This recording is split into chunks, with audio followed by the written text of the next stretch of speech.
திரு Ayyanathan sir, நேற்று நடந்த நாடாளுமன்ற கூட்டத்தில் ராகுல் காந்தியுடைய பேச்சை நீங்கள் எப்படி அவதானிக்கின்றீர்கள்? கடந்த பல தசாப்தங்களாக ராகுல் காந்தி இருந்த ஒரு நிலையை மாறி இருக்கிறார் என்றெல்லாம் இன்றைக்கு ஊடக செய்திகளில் நாம் நிறைய பார்க்கின்றோம். ஊடகங்கள்லையும் கூட இது குறித்து விவாதிக்கப்பட்டது. திரு ஐயநாதன் அவர்களுடைய ஒரு மூத்த அரசியல் விமர்சகருடைய கருத்து எப்படி? ராகுலுடைய அவர் பெர்ஃபார்ம் எப்படி பண்ணாரு, எப்படி பார்க்குறீங்க? ஒரு எதிர்கட்சி தலைவராக மக்களின் குரல் அந்த அவையில் ஒதுக்க செய்தது அவருடைய கடமை. அதை அவர் செய்திருக்கிறார். அவ்வளவுதான். அவர் எழுப்பிய கேள்விகள், அதற்கான பதில்கள் என்று பிரதமரிடம் எதிர்பார்த்தேன். அவ்வாறு வரவில்லை. பிரித்து பேசக்கூடிய ஒரு பதில்கள் தான் வந்திருக்கிறது. ராகுல் காந்தி மையப்படுத்திய பல்வேறுபட்ட விடயங்கள் என்ன பாஜகவும் மோடி அரசனுடைய செயல்பாடு இருந்ததோ அதன் மீதான கேள்விகள். எடுத்துக்காட்டாக தங்களை இந்து என்று சொல்லிக் கொள்பவர்கள் வன்முறையிலும் வெறுப்புணர்விலையும் ஈடுபடுகிறார்கள் என்று சொன்ன போது அப்படியே திசை திருப்பி இது இந்துக்களையே அவமதிக்கும் பேச்சு என்று திசை திருப்பினார் மோடி. இது சரியல்ல. நாட்டு மக்களுக்கு மோடி தெரியாமல் இல்லை. நாட்டு மக்கள் சிந்தனையற்றவர்கள் இல்லை. நான் வசதிக்கு பிரித்து பேசக்கூடியதெல்லாம் அவர் ஏற்றுக்கொள்ளக்கூடியவர்களும் அல்ல. அதுதான் கடந்த தேர்தல் நிரூபித்தது. எனவே அவ்வாறு சொல்லியிருக்க கூடாது. இன்றைக்கு கூட முடிக்கும் பொழுது என்னை பயப்படுத்த முடியாது, என்னை அச்சுறுத்த முடியாது, நான் பயப்படுகிறவன் அல்ல என்றெல்லாம் பிரதமர் மோடி பேசினார். அப்படி நேற்று திரு ராகுல் காந்தி அவர்களுடைய பேச்சோ அல்லது அதற்கு பிறகு பேசிய திரு மொய்த்ரா அப்புறம் திரு ராஜா நீலகிரி நாடாளுமன்ற உறுப்பினர், பிறகு இன்று காலை பேசிய திரு அகிலேஷ் யாதவ் போன்ற பல்வேறுபட்ட விடயங்களை எடுத்து வைத்து அரசினுடைய பதில்களை எதிர்பார்த்து காத்திருந்தார்கள். ஆனால் அவர் எப்பொழுதும் போற எப்படி மணிப்பூர் விவகாரத்தில் அவர் பேசினாரோ அதே பாணியை தான் இப்போ பின்பற்றுறார். ஒரு குற்றச்சாட்டு அரசியல், அவ்வளவுதான். குற்றம் சாட்டினால் இப்போ இந்த பேச்சு இப்போ கடந்த காலங்களில் இருந்த விட நேற்று நடந்தது எப்படின்னா, ஒரு கிரிக்கெட்டை நான் உதாரணத்துக்கு பார்க்கலாம். சில பேட்ஸ்மேன் சலீம் அலிக்கு கூட சொல்லலாம். ரொம்ப நிதானமாக ஆடக்கூடியவர் ஒரு போட்டியில் ஒரு 30 ஆண்டுகளுக்கு முன்பு மிகப்பெரிய அளவில் அக்ரெசிவ் காட்டினார். இந்த மாதிரியான ஒரு பேச்சு வரும் அப்படிங்கிறதெல்லாம் மோடி அமித்ஷா எதிர்பார்க்காத ஒரு அக்ரெசிவ் அட்டாக்னு பார்க்குறீங்களா பார்லிமெண்ட் வரலாற்றில்? அதாவது ஒரு எதிர்கட்சிகளுடைய அனுபவமே இல்லாமல், அந்த அனுபவத்தையே வழங்காமல் 10 ஆண்டு கால மோடி அரசு செயல்பட்டிருக்கிறது. இன்றைக்கு முதல் முறையாக ஒரு வலிமையான ஒரு எதிர்கட்சி வரிசையே இருக்கிறது. எதிர்கட்சி மட்டுமல்ல, எதிர்கட்சி தலைவர், எதிர்கட்சி வரிசை, பல்வேறுபட்ட கட்சிகளினுடைய அங்கே பலமான இருப்பு நாடாளுமன்ற இரு அவைகளிலும் இருக்கிறது. அப்படிப்பட்ட ஒரு சூழலில் இதெல்லாம் எதிர்பார்த்தது தான். ஏனென்றால் ராகுல் காந்தி எதையெல்லாம் மக்களிடையே பேசினாரோ அதை மறைத்து இங்கே ஒன்றும் வேறு விதமா பேசல. ரெண்டாவது, இதற்கு முன்னால் இந்த தேர்தலுக்கு முன்னால் கூட ராகுல் காந்தி பேசினார். உதாரணத்துக்கு அந்த ஹிண்டன்பர்க் விவகாரம் வரும்பொழுது அவர் ஒரு முக்கியமான ஒரு விவரத்தை எடுத்து வைத்தார். 20,000 கோடி ரூபாய் அதானி பங்குகளில் முதலீடு செய்யப்பட்டிருக்கிறது, அது எங்கிருந்து வந்தது என்கின்ற கேள்வியை எழுப்பினார். அன்றைக்கு அது அவை குறிப்பிலிருந்து நீக்கப்பட்டது. இன்றைக்கும் அவை குறிப்பிலிருந்து நீக்கக்கூடிய செயல்களை தொடர்ந்து பாஜக அரசு செய்கிறது. ஏதாவது ஒரு காரணம் காட்டி செய்கிறது. அதற்குத்தான் ராகுல் காந்தி இன்றைக்கு காலை பதில் சொன்னதை போல உண்மையை யாரும் எடுத்து விட முடியாது, நீக்கி விட முடியாது. மக்கள் மனதில் பதிந்ததுதான். எனவே இது ஒன்றும் புதுசு இல்லை. ஒரு எதிர்கட்சிகள்லாம் ரொம்ப காரசாரமா பேசியதெல்லாம், நாம் இந்திய அமெரிக்க அணுசக்தி ஒப்பந்தம் தொடர்பான நடந்த விவாதத்தை நான் நிறைவு கூறுகிறேன். அப்பொழுது காங்கிரஸ் அமைச்சரவை, அன்றைக்கு கம்யூனிஸ்டுகளில் இருந்து எல்லா கட்சிகளும் அதனை எதிர்த்து பேசிய பேச்சுக்கள், அதற்கு பதில் சொல்வதற்கு அன்றைக்கு இருந்த பிரதமர் மன்மோகன் சிங் திணறியது, இதெல்லாம் நடந்திருக்கிறது. ஏனென்றால் எதிர்கட்சிகள் எதை மையப்படுத்துகிறது என்ற நாட்டு நலன். எப்பொழுது ராகுல் காந்தி பேசிய பேச்சு நாட்டு நலன் சம்பந்தப்பட்டதா அல்ல, அவர் எங்கிருந்தும் பேசுகிறார் என்றெல்லாம் நான் நினைத்துக் கொண்டிருந்தால் நம்முடைய ஏமாத்திக் கொள்ளக்கூடிய விடயம். அவ்வளவுதான். இந்த மக்களினுடைய கருத்து அது. அப்ப அதுக்கு பதில் சொல்ல வேண்டிய கடமை பாத்தீங்கன்னா ஆளுங்கட்சி, அதிலும் குறிப்பாக பிரதமர் அவருக்கு உண்டு. எனவே விதி மீறல் என்றெல்லாம் சொல்லுவதெல்லாம் அதுதான் நீங்கள் சொல்லியிருக்கிறீர்கள். அப்படியெல்லாம் எதையும் எடுத்துக்கொள்ள முடியாது. அவர் மதத்தை நீங்கள் மையப்படுத்துகிறீர்கள். உங்கள் அரசியலுடைய மையமாக மத கோட்பாடுகளை நீங்கள் வைக்கும் போது அதே மதத்தை வணங்குபவர்கள் எனவே சிவபெருமானுடைய அந்த படத்தை காட்டி, அதே போல குருநானக் தேவனுடைய படத்தை காட்டி, அது அமைதி வழியும் அகிம்சை வழியும் இணக்கப்பாடும் தான் என்று ஒரு எதிர்க்கட்சி தலைவர் பேசுவதில் எந்த குற்றமும் இருக்க முடியாது.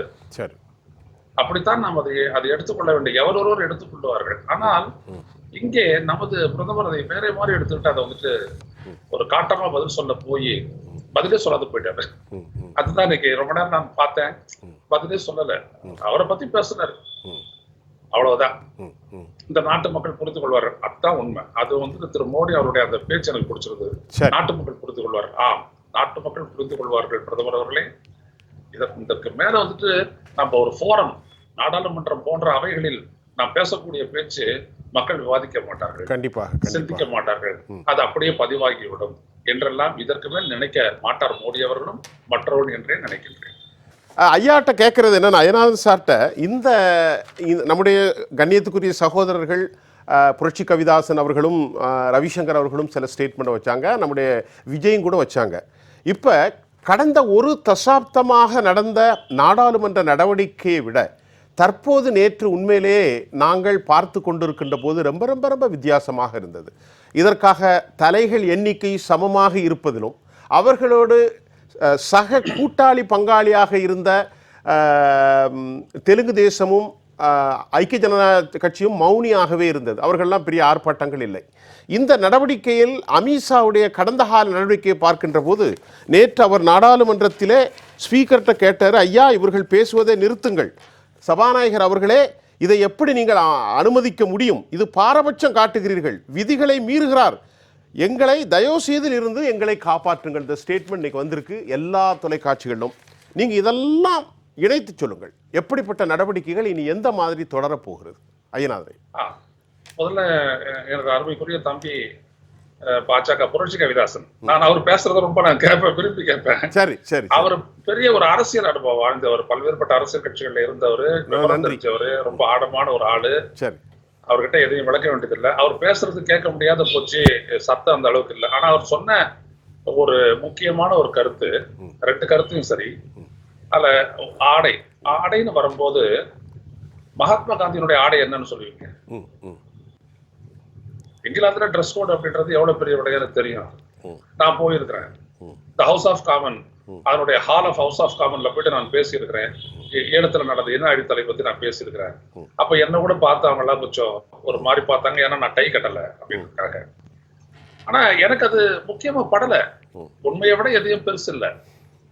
ஒரு அவைக்குள்ள ஒருத்தர் இருக்கிறாரு, அவை உள்ள அவர் எடுத்து வைக்கக்கூடிய விடயம் இந்த மக்கள் சார்ந்ததாகவும் இந்த நாட்டு அரசியல் சார்ந்ததாகவும் இருந்துச்சு அப்படின்னம்னா அதுலதான் கவனம் செலுத்தணும். மோடி மாதிரி எல்லாரும் ஒரு உயர் ஆடைகள் எல்லாம் போட்டுக்கிட்டு தான் வரணும் நாடாளுமன்றத்துக்கு அப்படிலாம் சொன்னோம் அப்படின்னம்னா நாடாளுமன்ற உறுப்பினர்களுக்கு எல்லாம் மாசம் மாசம் 1 கோடி ரூபாய் சம்பளம் தர வேண்டியது இருக்கும். அது ஒண்ணு. ரெண்டாவது விஷயம், ராகுல் காந்திக்கு எதிரான ஒரு குற்றச்சாட்டா வந்துட்டு சொல்றது என்னன்னா, குடியரசுத் தலைவர் உரையில இல்லாத விடயங்களை அவர் பேசுறாரு, நீட்டு உட்பட. ராகுல் காந்தி சபாநாயகர் தேர்தல் மக்களவை தலைவர் தேர்வு எடுத்தப்போ அவர் வாழ்த்தும் போது ஒண்ணு சொன்னாரு, இந்த அவையை நீங்கள் திறம்பட நடத்துவது என்பது முக்கியமானதுதான், அதை நான் மறுக்கவில்லை. ஆனாலும் இந்த அவையில் மக்களினுடைய குரல் எதிரொலிக்க வேண்டும் என்பதுதான் முக்கியம் அப்படின்னாரு. அப்ப நேத்து பாருங்க, பல இடங்கள்ல நீட்டுக்கு எதிரான போராட்டம் மராட்டியம் உட்பட பல்வேறுபட்ட இடங்கள்ல நடந்துட்டு இருக்குது. அதை எப்படி நீங்க அவையில பேசாம ஒரு எதிர்கட்சி தலைவர் வந்துட்டு பேச முடியும்னு நான் கேட்கிறேன். குடியரசுத் தலைவர் உரை உங்களுடைய சோசன் டெக்ஸ்ட், அது இந்த அரசனுடைய தெரிவு செய்யப்பட்டு எழுதப்பட்ட ஒரு படிவம், அதை அவங்க பேசிட்டு போயிட்டாங்க. அதன் மீது நன்றி தெரிவிக்கிறதுன்றது வரும்போது அது நன்றி தெரிவிக்கக்கூடிய அளவிற்கு தகுதி வாய்ந்த ஒரு விடயமா என்பதை சொல்லும் பொழுது அப்ப நாட்டில் நடக்கக்கூடிய விவரங்களை எடுத்துத்தான் சொல்லியாக வேண்டும். எனவே தம்பி புரட்சி கவிதாசன் அவர்கள் இதை ஏற்றுக்கொள்வார் என்று நினைக்கிறேன். இரண்டாவது மிக முக்கியமான ஒரு விடயம் என்னன்னா, இப்ப திரு அமித்ஷா அவர்களுடைய பேச்சு எனக்கு உள்ளபடியே ஆச்சரியமா இருக்கு, ஒரு பதற்றம் தெரிஞ்சுது. இது வரைக்கும் வந்துட்டு நீங்க ராகுல் காந்தியினுடைய பேச்சு இல்ல பலருடைய பேச்சை நீங்க வந்துட்டு புறக்கணிச்சிருக்கிறீங்க. நான் சொன்ன மாதிரி அவை குறிப்பிலிருந்து நீங்க இடம்பெறாமல் செய்திருக்கிறீர்கள். ஆனா இதுக்கு மேல being the leader of the opposition, எதிர்கட்சியினுடைய தலைவர் என்கின்ற ஒரு மேண்டேட்டோட அவர் உட்கார்ந்துருக்கிறார்.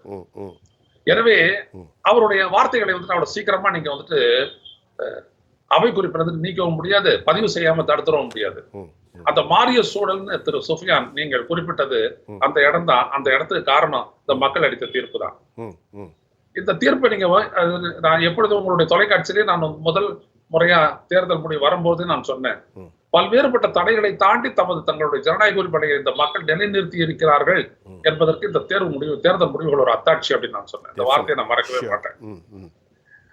அது ரவிசங்கர் கூட என் கூட இருந்தாரு, தெரியும்.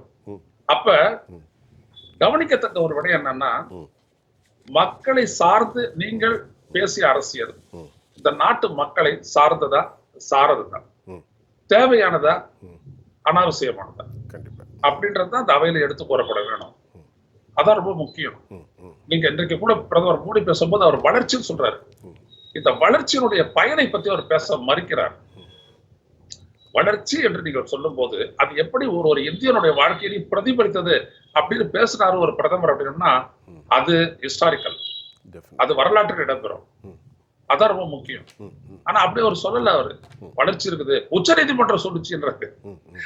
உச்ச நீதிமன்றம் சொல்றது, எந்த விடயத்துல எதை எடுத்துக்கிறது அப்படின்றதெல்லாம் இந்த நாட்டு மக்களுக்கு தெரிஞ்சிருக்கு பிரதமர் அவர்களே. அதாவது நமது நாட்டினுடைய பிரதமராக இருக்கட்டும், எதிர்கட்சி தலைவராக இருக்கட்டும், யாரா வேணாலும் இருக்கட்டும், அதை பத்தி ஒண்ணும் இல்லை. மக்கள் சிந்திக்க தெரியாதவங்க அப்படின்ற நிலை அதெல்லாம் போச்சு கடந்த காலம். இதுக்கு மேல நாம பேசுறதெல்லாம் அப்படி அப்படியே மக்கள் எடுத்துக்குவாங்க அப்படின்னு நினைக்க கூடாது. தடுத்து நிறுத்துங்கள், எங்களை காப்பாற்றுங்கள் அப்படின்னு திரு அமித்ஷா சொல்ல வேண்டிய கட்டாயம் இங்க என்ன இருக்கு? நீங்க தான் கடைசியா பிரதமர் உரையாற்ற போறாரு. எந்த இடத்துலயும் நீங்க உரையாற்றலாம், நீங்க பதில் சொல்லலாம்.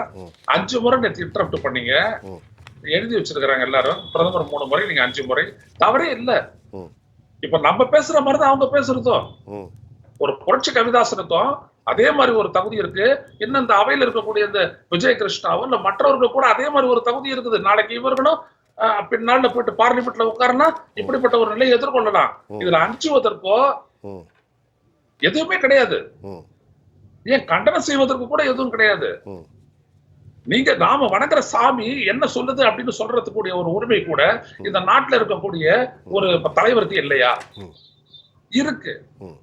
அவையினுடைய விதிமுறைகள் நாட்டு மக்களினுடைய அரசியலுடைய தேவைக்கு உட்பட்டதா, அல்லது அவையினுடைய விதிமுறைகளுக்காகவே நாம் எல்லாவற்றையும் உட்படுத்தி விட்டு பல்வேறுபட்ட விடயங்களை பேசாமல் தவிர்க்க வேண்டுமா?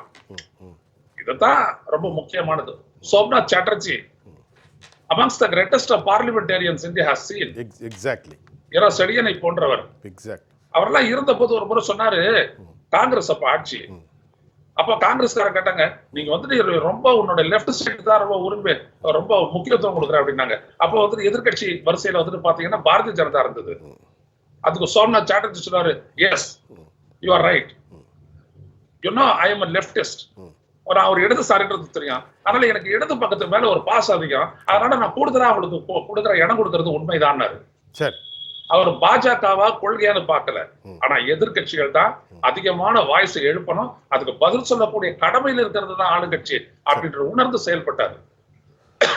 அதனால சார்ட்ட ஒரு சொல்லுங்க, சொல்லி முடிக்கணுமா? நான் ஒரு சின்ன கேள்வி. நேற்று நாடாளுமன்ற நடவடிக்கையில ஒரு விஷயத்தை நான் ஒரு மோக்கரி, ஒரு ரெடிகுலஸ் ஸ்டேட்மெண்ட்டாக நான் பார்க்குறேன். அதை நீங்கள் எப்படி எடுத்துக்கிறீங்க? பரமாத்மாவுடன் டைரக்டான கனெக்ஷன் உண்டு மோடிக்கு. பரமாத்மாவும் மோடியும் ஆன்மாவும் பேசிக்கொள்வார்கள். இது பார்லிமெண்டத்துக்கு தேவையில்லை விவகாரம் இல்லை. நான் என்ன கேட்குறேன், இது நாடாளுமன்ற நடவடிக்கைக்கு தேவையா அப்படின்னு நான் கேட்குறேன். இது ஒரு ஒரு ஒரு பரிகாசம், ஒரு கிண்டலா இல்லையா? இல்ல, 2 இடம் எடுத்துக்கங்க. ஒரு நாட்டினுடைய பிரதமர் அப்படின்றவரு நான் ஒத்துக்கிட்டாலும் ஒத்துக்கலனாலும் இந்த நாட்டு எல்லையை கடக்கும் போது என்னுடைய தலைவர் ஆகிறார். பிரதமர் மோடி இந்த ஐயநாதனுடைய தலைவர் இந்த எல்லையை கடக்கும் போது இந்த நாட்டினுடைய பிரதமர் அப்படின்னும் போது நான் விமர்சனத்துக்கெல்லாம் உட்படுத்துவேன், எல்லாத்துக்கும் பண்ணுவேன். இந்த நாட்டுக்கு வெளியில அவர் இந்த நாட்டினுடைய அடையாளமாக கருதப்படக்கூடிய தலைவர். அவருடைய ஒரு செய்கை மற்றும் நடத்தை அனைத்தும் விவாதிக்கப்பட்டால் தான் அவருக்கு முதல்ல புரியும் நாம எதை பேசணும் எதை பேசக்கூடாது அப்படின்னு. அவர் சொல்லாததை ஒண்ணு அவையில விவாதிக்கப்படல, அவர் சொன்ன விடயத்தை அவையில விவாதிக்கிறாங்க. அதுக்கு அவர் பதில் சொல்லிட்டு போலாம். நீங்க கிண்டலா எடுத்துக்கலாம், நீங்க கேலி செய்யலாம், ஆனா என்னுடைய உண்மையை நான் வெளிப்படுத்திருக்கிறேன், இதை இந்த நாட்டு மக்கள் புரிஞ்சுக்குவாங்க அப்படின்ற ஒரு லைன் அந்த பதில சொல்லிட்டு போயிடலாம். ஆனா இன்னைக்கு பிரதமர் அப்படியெல்லாம் பேசல. அதெல்லாம் அவர் தவிர்த்துட்டு போயிட்டாரு.